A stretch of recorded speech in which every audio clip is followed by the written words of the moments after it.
দেখো আজকের দুপুরের মেনু হচ্ছে শিম বেগুন আর বড়ি দিয়ে ঝাল, মানে পাতুরি টাইপের ঝাল।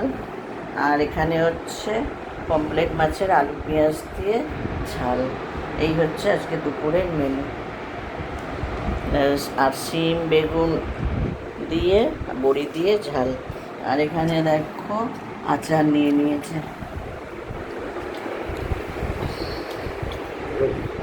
হুম,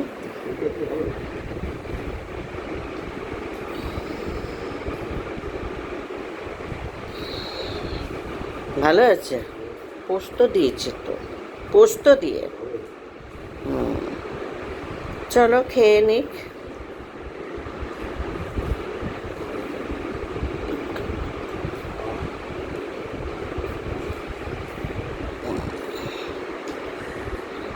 চলো, টাটা।